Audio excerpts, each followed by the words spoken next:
about that one because I don't think that was a dirty hit. It was just kind of it was a product of how you're going to slow down type of situation. Mm-hmm. But the one below the knees, they should have called that. But again, I mean, those refs were called, and what I didn't understand was they called against who's our rookie offensive lineman? Trey Smith, Creed Humphreys. They called Trey Smith on a holding call in a pile of 300-pound guys, but yet they couldn't find, in a wide open Travis Kelce, they couldn't see the hold on him when the guy was yanking on his chest plate. Twice, 2 different times. And at this point, man, I understand Kelce and them are mad, but at this point, I don't blame you. I agree with you. If they're grabbing you, but it's something my father has always told me, and he probably is listening to the podcast right now. Well, he'll probably listen to it later, but he told me this: you have to always play above the rest. If you put the game in the hands of the refs, they're gonna get you every single time. We have seen this year after year with the Chiefs. Andy wants to be conservative, and look what we have. Another game just like this. You can't do it, man. and I feel like that's one thing the Chiefs fans, they have never been pushing their foot on the gas. No, Chiefs players, it seems like when it comes to Andy, they're not pushing it on the gas pedal. They're not burying teams. And you don't have to use every play in the book, but there's a way. How do I say this? I know I'm rambling. I'm sorry, JP. No, you're fine, man. From what I'm trying to say, as a prime example, we were beating the Dolphins 31-13. They came back and they almost won the game. Yeah. You're telling me we could not bury this team last year? Just different things like that just shows me it doesn't seem like they understand what they're going to do at this point. It's frustrating. You're right. I mean, Andy's got to get over that part of it too. I mean, I understand his level of respect. We have respect. There's a level of respect, but Bill Belichick just put 50 up on the Bills, if we're just being honest. Not the Jets. The Jets. Sometimes you're just going to have to bury your team to practice stuff. You got to make yourself better you have to make yourself better as well. You do. And that's not making us any better by allowing teams to come back on us at the end, the trash touchdowns and, It doesn't help. It doesn't help. No. And I feel like that bend don't break defense philosophy has still kind of stuck with the Chiefs in a way. I mean, it kind of went away in 2019 with the defense, but it seems like the attitude's kind of here, so we can stop them. Well, that came from a certain... what Brett Veach should have did is got players that can help. He overreacted too much with the offensive line. You don't have to put that much into it. We need linebackers. I would say, however, I'm more happy with our position now with Nick Bolton and Willie Gay, the way they played. We need edge rushers. We haven't really had one since Tabo Ali and Justin Houston. Frank Clark was here for a one-year wonder and was disappeared. That's pretty much what we're looking at right now. It's like there was no reason for them not to try to target someone. I like the Josh Gordon move, but we haven't utilized him, so that's cap right there. That's being eaten up.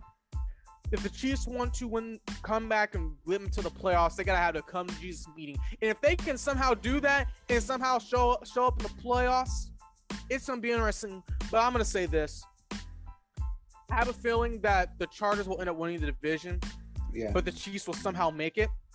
And if the Chiefs can get into the playoffs and play well, I have a good feeling they will end up playing the Chargers in the AFC Championship game.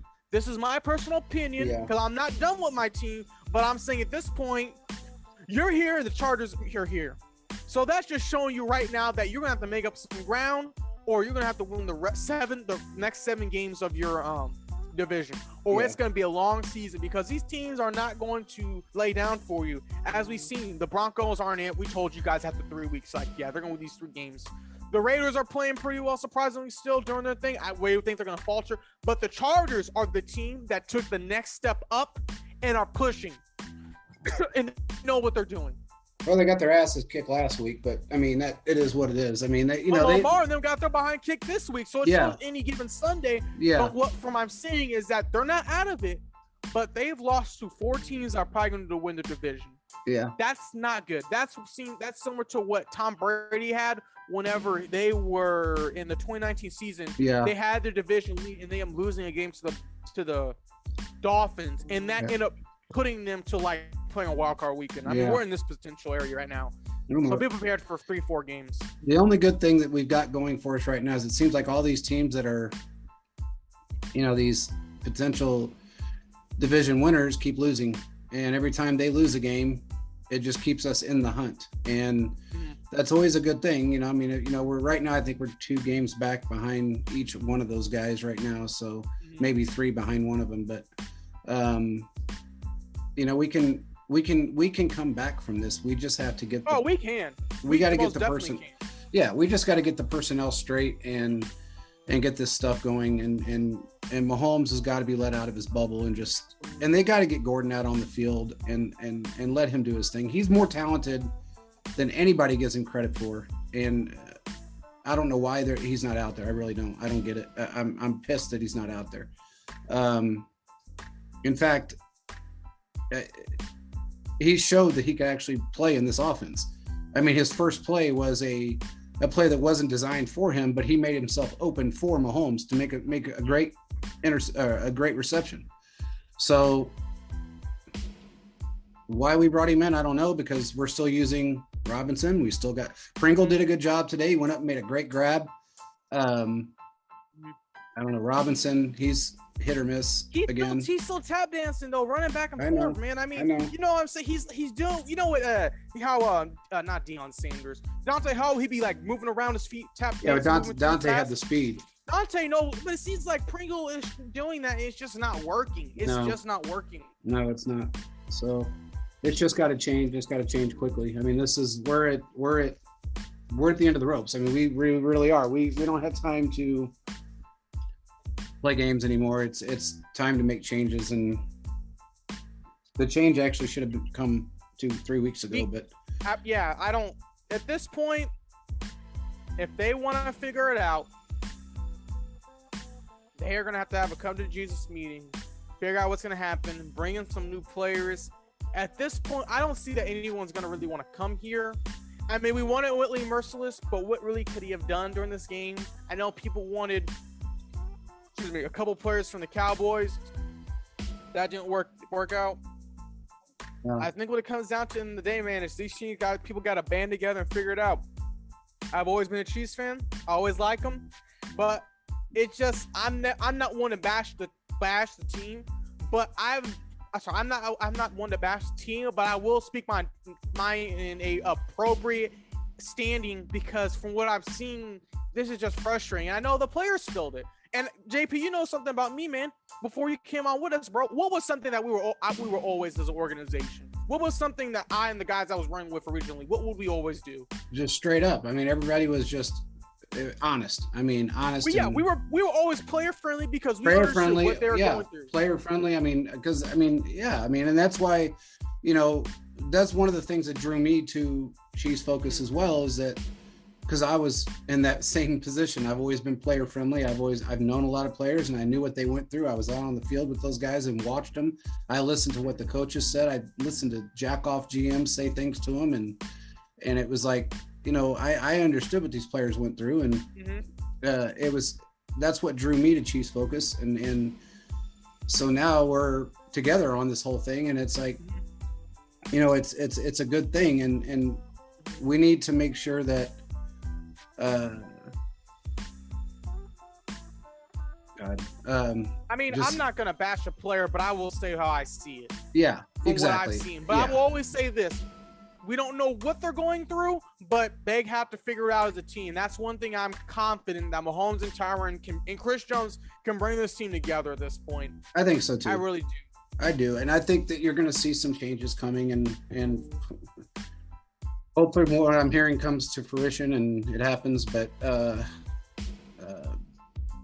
I can't see it not happening, to be honest with you.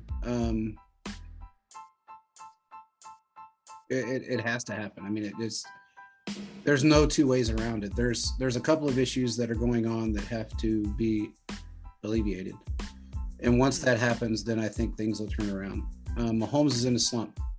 He's mentally in a slump, and I think it's just as a team, they're not playing well. The team's not playing well. He's stuck in a position he doesn't want to be in, and he's not comfortable in, I should say, and he knows it. He broke it free last week. He played straight up the way he normally plays against every team. It doesn't matter if they're a winning record team or not. And he did very well in that second half of that Washington game because he played his game. And then right back to it again this week, where he was trap stuck, mentally out of it because he's seen the writing on the wall right off the bat. And it was like, you know, like I told that guy on Twitter today, you know, everything filters down. And at some point, it mentally affects you. And when you know that you're struggling, some of your offensive guys are struggling, and then you're kind of trapped in your own little bubble, you know you can't fix everything the way you used to be able to. Your defense isn't really helping, not because of so much the players as it is the scheme. Then your mindset goes downhill. And I can see it in Kelsey's face. I can see it in his face. I've never seen Mahomes look defeated. I've seen it. It's like everything he does is just not enough. Yeah. And this year I've seen it on his face.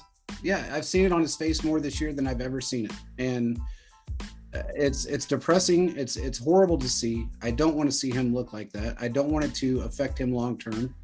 And I don't think it will. He's too much of a he's very headstrong and he's very competitive, and I think he will figure it out on his own. But I do believe that he needs, just like everyone in this world, needs help to figure it out.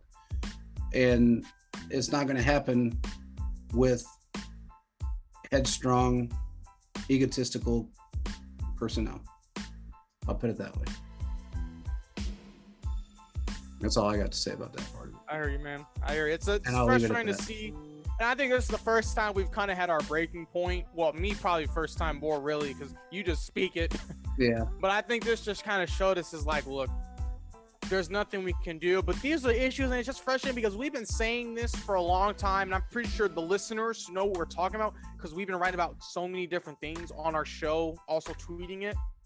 So just to see stuff like this happen, it's just frustrating. Yeah. It is very, very frustrating to see. So. Well, let's get to these questions, bro, because I'm sure we got a plethora of questions. Oh, got quite a bit. The first one is from Kevin Mock. I'm not for sure if this is a question, but let me just read through it. I'm not for sure, man. He got it divided into 2 tweets, so I think he really just telling us. I'm looking at the offseason right now and looking at our schedule.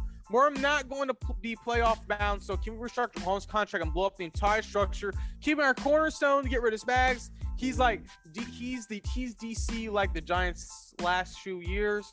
I think the DS turned their corner again. They just got outplayed on the play count. Do you think too much money is tied to Mahomes? Is the reason why we couldn't capitalize on the recent free agents? All right, Kevin, thank you for the question. You kind of have a lot in that, but I will figure it out for you, man. When you first look at it, I think this team can still somehow make the playoffs. They're probably going to make it as like the 7th seed, 6th, 7th seed. There's no way they're going to win division unless the Chargers just have a bunch of injuries. Mahomes' contract is able to be moved around lucratively. It's a contract that can move around year to year if necessary. When it comes down to it, I think what's going to end up happening is that he might restructure, but at this point, we as fans thought we're going to get free agents and we're just not getting them. And I think that's just due to the money situation we're in right now. Right now, Veach is trying to juggle a bunch of different contracts, trying to make sure stuff is extended for certain periods of time. And he's also trying to figure out where we're going to be at next year with the cap. So I don't think Mahomes is really going to restructure. It's possible, but I think what we should do is just sit back and wait because there were 7 games this season, but there are still 9 games left, I believe. I think it's about like 9 games left in this season. So we can see what's going to happen. So I'm not worried. But I think when it comes down to it is that they're going to try to bring some free agents if possible. But to answer your next part of the question, I think Spags might need to go, especially after the season, if it continues to get worse than this. And we're already at pretty low rock bottom right now. Yeah, I don't think it has anything to do with Mahomes' contract. I mean, his contract was team-friendly as well as player-friendly, but more team-friendly.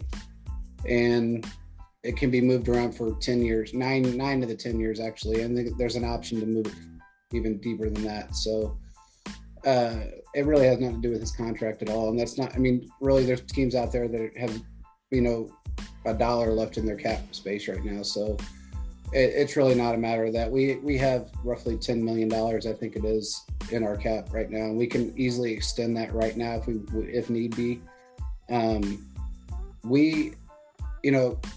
2 years ago, we were the team that everybody wanted to play for. right now. JP, I'm gonna be sorry, JP. I don't mean to interrupt you, but I feel like we never